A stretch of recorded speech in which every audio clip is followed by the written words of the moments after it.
Welcome to today's episode of On the Rocks. This is a very special episode for me. May is Mental Health Awareness Month in the US, so we thought it would be really cool to chat with Hazel Duffy, the founder of EnjoyYourMine.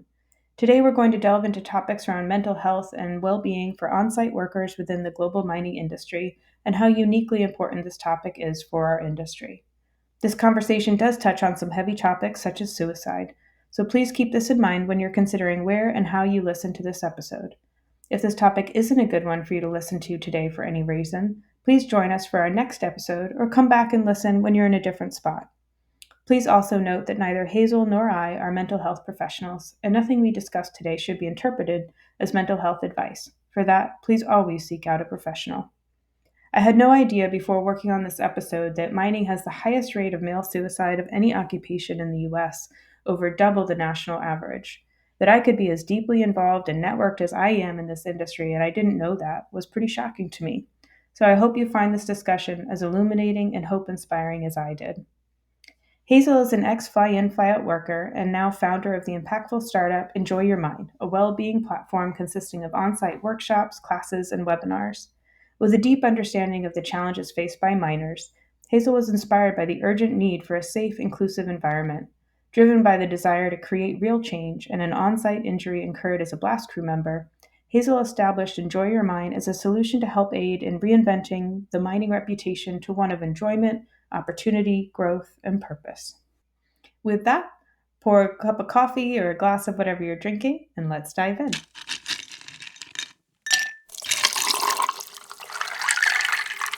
Hazel, welcome to On the Rocks. We are so excited to have you here today. Are you having anything to drink as we record? Hey, thanks. Just water at the minute. A little bit boring than your usual guest today, actually. But yeah, it's 7 o'clock over here. Yeah. So I know it's working tomorrow. Yeah. 7 o'clock in the morning here, so I'm being really classy and I'm drinking Celsius, an energy drink, out of a coffee mug. So yeah. Oh, nice one. Great to rock today. Yeah. Yeah. Well, Hazel, May is Mental Health Awareness Month here in the US, so we thought it'd be really cool to talk to you about mental health and well-being for on-site workers within the global mining industry and the really great work that Enjoy Your Mine is doing. So we think this is really timely for this month. So I wonder if you could kick it off with a little introduction to Enjoy Your Mine and your background and how it all came to be. Yeah, sure. Thank you. So EnjoyYourMine is a FIFO wellness platform that gets distributed out onto mine sites. And we have essential pillars within the platform, such as financial literacy education and wellbeing psychology that really specializes on helping FIFO workers with their relationships, not just their intimate partners, but with their family members and their friends. We also have vitality specialists, so like physios, pain specialists, and nutritionists, personal trainers, cultural engagement sessions with First Nations people of Australia that specialize in traditional methods of wellbeing through the lore. And we have some TEDx speakers, athletes, and alcohol coaches, and much more. So essentially, it's a wide range of facilitators that specialize in these pillars that we believe is advantage for everyone's individual well-being within a safe space on mine sites for male and female workers to come together and to be guided. And yeah, essentially building like healthy communication skills and forming long-lasting relationships on site as well in a healthy environment. So it's like an alternative to the gym and the bar. Are you saying the gym isn't a healthy environment? Oh, no, I'm not saying that I'll be there like first thing in the morning, but it's like an alternative option. Like we just want to be a third option, essentially. Right. Maybe you don't want to go to the gym, maybe you don't want to go to bar, maybe you want to learn about something else. It's Monday. Yeah. Yeah, no, absolutely. And how did you have the idea to start Enjoy Your Mine? Where did it all come from? So yeah, I've been in the industry for quite a while. I started over in New South Wales in Australia and over in WA. And I guess the idea kind of initiated when BHP brought in the 50-50 target ratio for male and female workers. And after spending a few years listening to my colleagues' issues and a lot of them being mental health issues, I started to link those problems to a solution, and those solutions became the essential pillars to Enjoy Your Mind.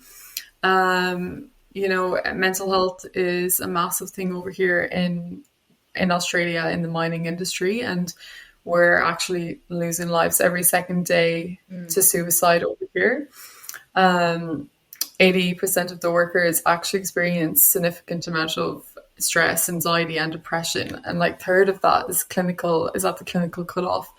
So, with the traditional lore method in mind, the Indigenous way of well-being, one book that I read actually that was written by one of our facilitators, there's a very powerful passage where he shares about how within this Indigenous tribe, they're very connected to their land, and that the land has people within it that are very positive. So they have like positive energy going on to the land.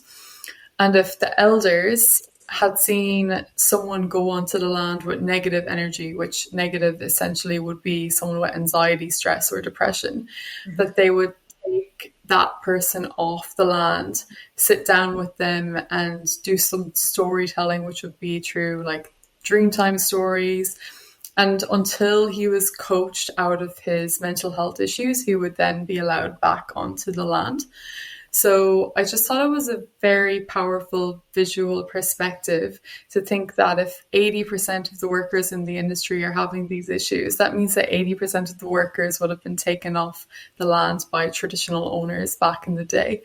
And I just thought it was really beautiful, and they really inspire, the First Nations people here really inspire me a lot, because they're idea of well-being is that it's universal. So in order for me to be well, you need to be well. Whereas when I feel like our society is very much, it's kind of lost its sense of community, especially in the mining industry. So really working on building a sense of community within those spaces that Enjoy Your Mind forms. Yeah, what do you think it is about mining that kind of creates this culture where mental health and some of these issues are so severe? I mean, you've worked within the industry, and you've worked on site in pretty extreme circumstances, remote locations. What do you think it is that creates some of these issues, or heightens them, I should say? Yeah, that's a great question. So obviously we know it's a mining culture per se now. There's a heavily reputation around it being, big cases of sexual harassment and bullying and mental health issues and suicide. And after doing a lot of research, and I can never do enough research within it, so from what I know, a lot of it is obviously the distance away from your loved ones.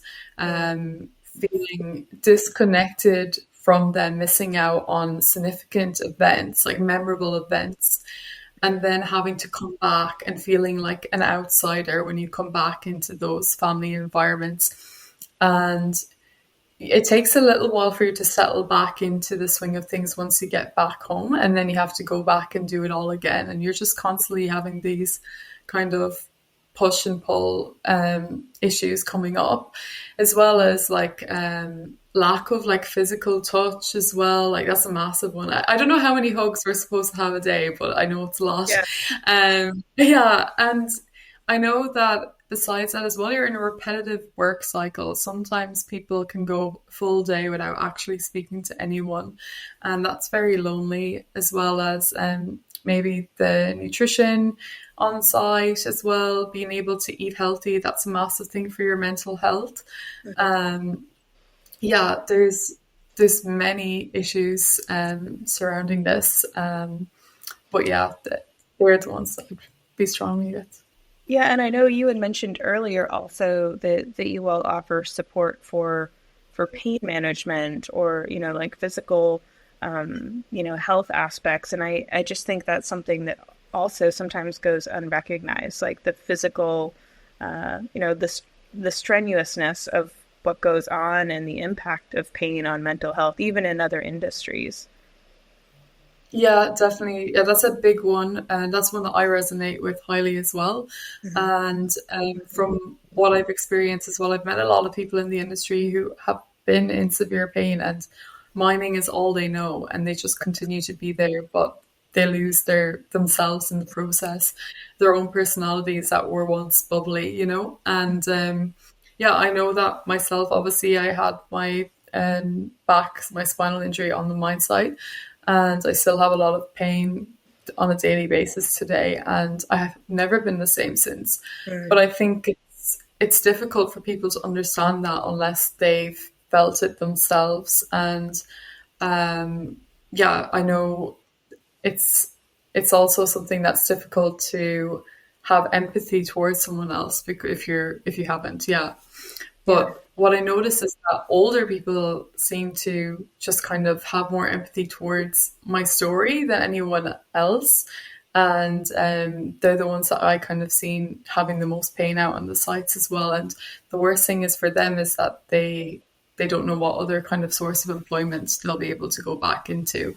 But some of the physios that we have within our programs, like I know 50 to 60% of her clients are actually FIFO workers.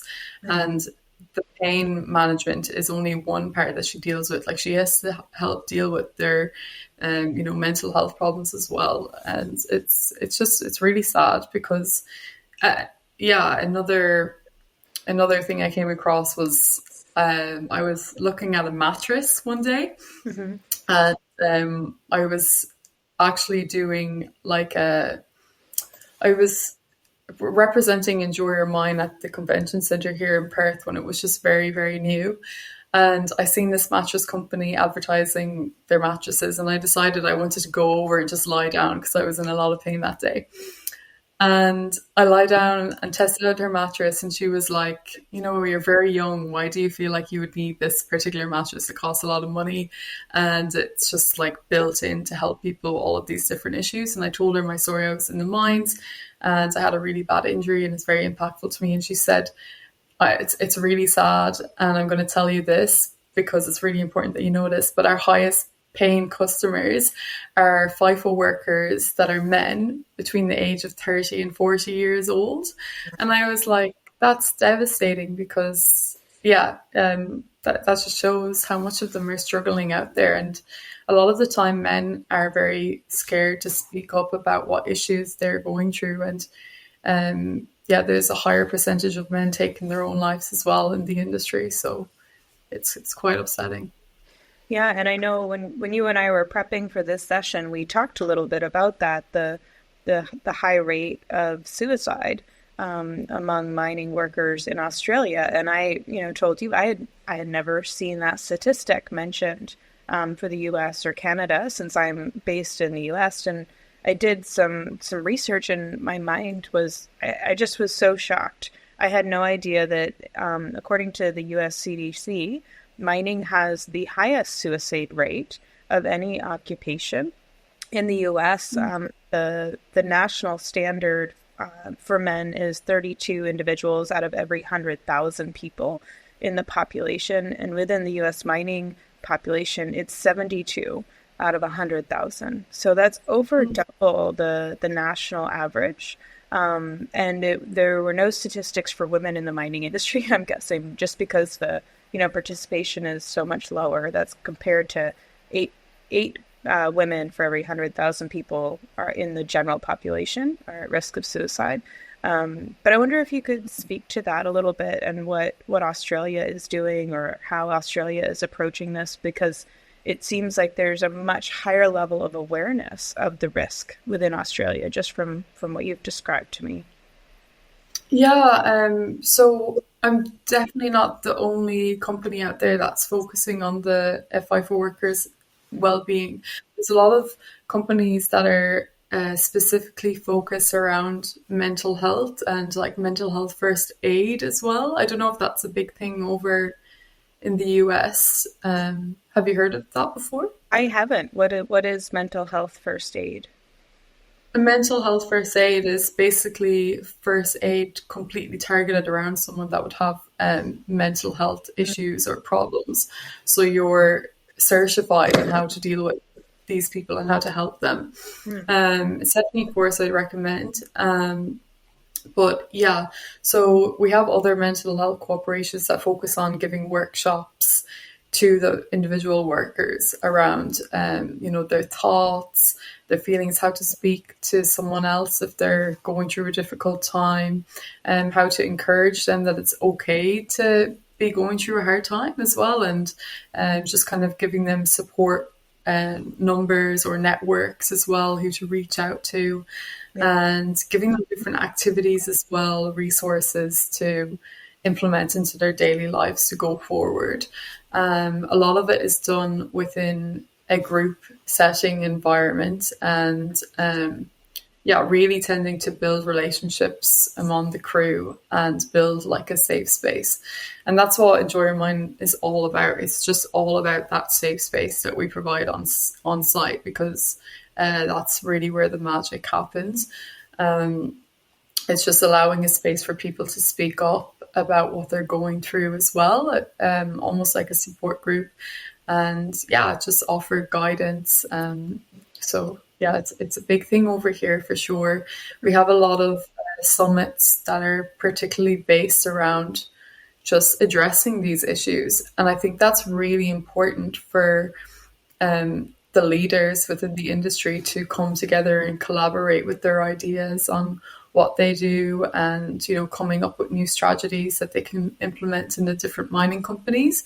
I think sometimes it's a matter of coming together, collaborating with this, rather than kind of staying within themselves competitively. I think that's where real change is going to happen. And could you share a little bit with our listeners, like, what does EnjoyYourMine actually provide? Like, what does that look like? And I think especially the phrase like safe space can be a bit charged, at least here in the US, and people kind of brush it off as like, oh, it's just, wusses that need a safe space, or, there's just a lot of chatter around that. But could you clarify a little bit, like, what does that mean? What does it look like when you create a safe space with EnjoyYourMine at a site? Yeah. So say, okay, we have 25 workers on site that are going through, maybe 25 workers on site out of 3,200 people on site.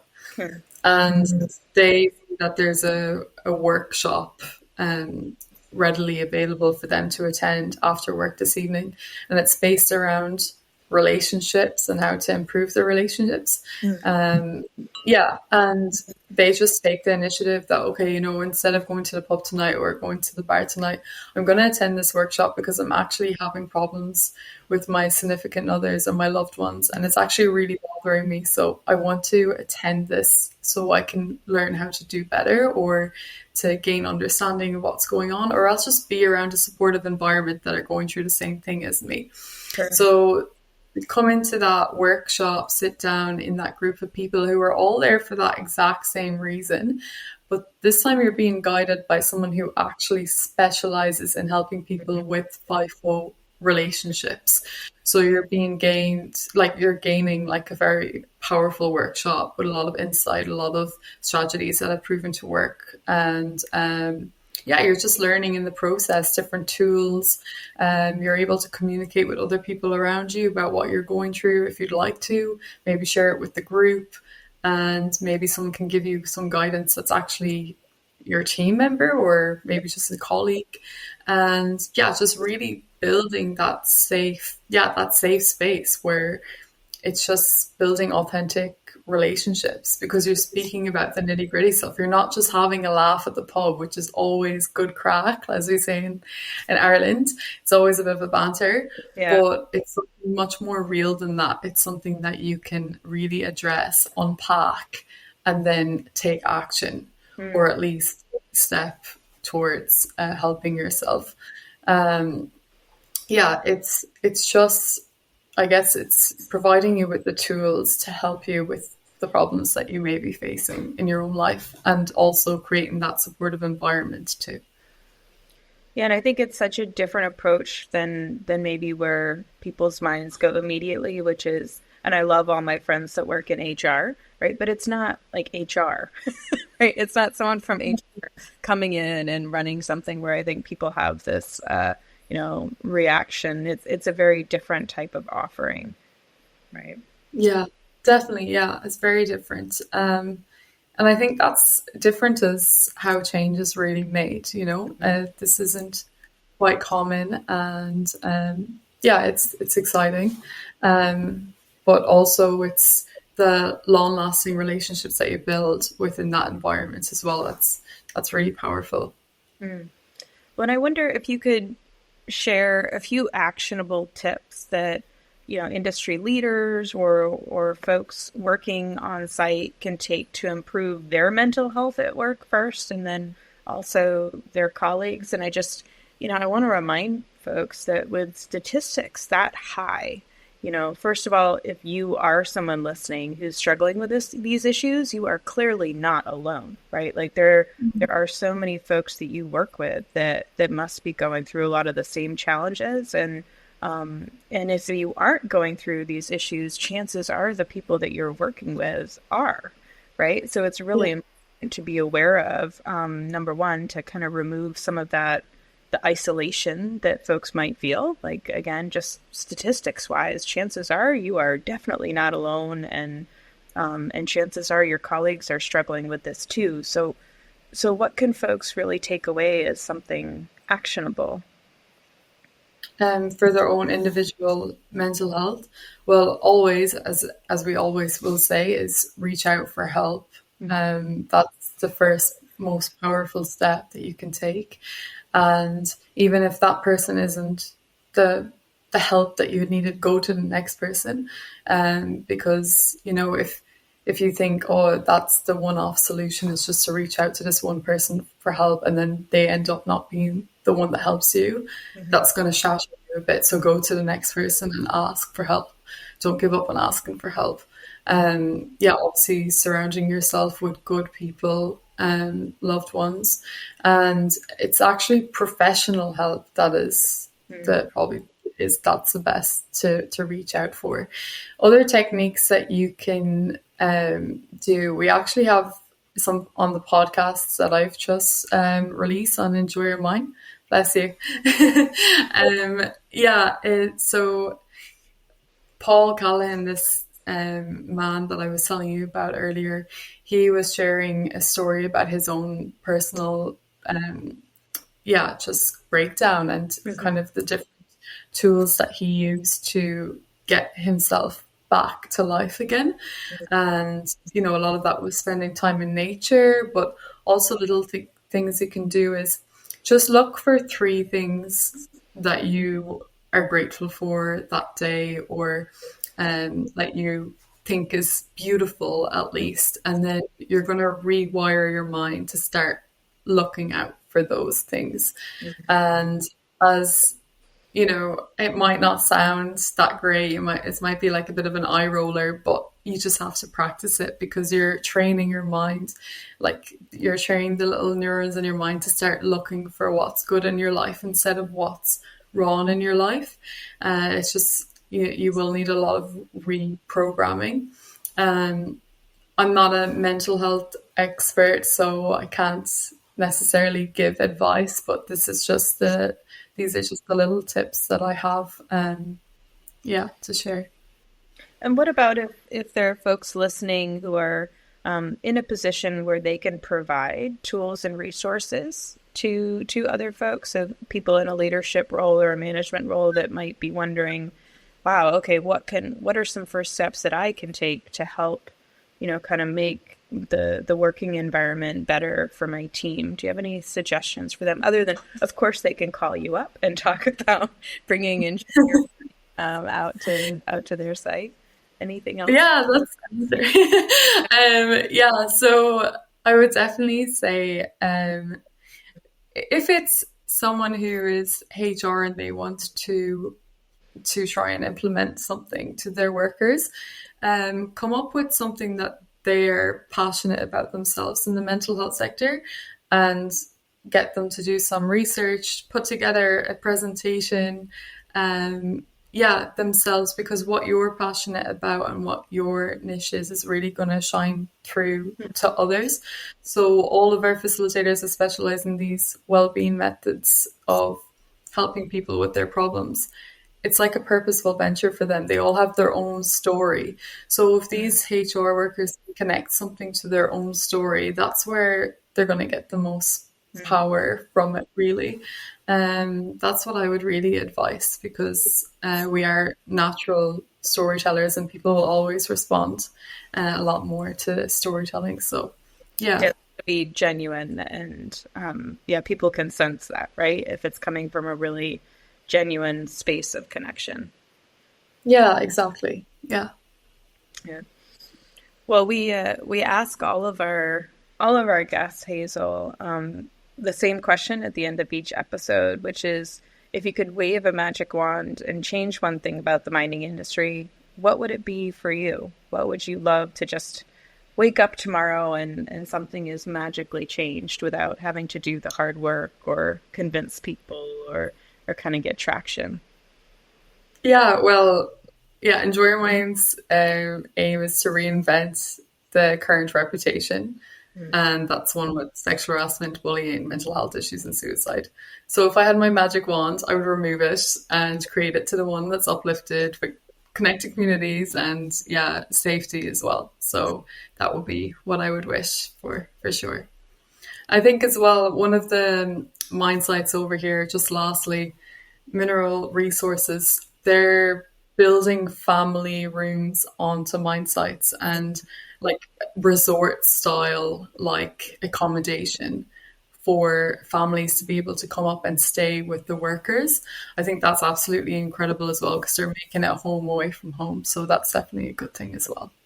No, that sounds amazing. I'll have to look into that. That sounds like a really creative idea, or bringing back maybe some of the things that have worked historically in some parts of the industry, right? The ability to have family with the workers on site. Yeah, yeah, definitely. Well, Yeah. cheers then to your water across. Yeah. And thank you so much for sharing all of this with us and our listeners. And we really look forward to having you back on the rocks and to keep following what you're doing with Enjoy Your Mind. Thank you again. Okay. Thank you. See you later. If you or someone you know is struggling with their mental health, if you're thinking about suicide, if you're worried about a friend or a loved one, or you'd like emotional support, the 988 Lifeline Network is available 24/7 across the United States. Just call or chat 988, and a skilled, trained crisis worker who works at the 988 Lifeline Network Crisis Center closest to you will answer the phone.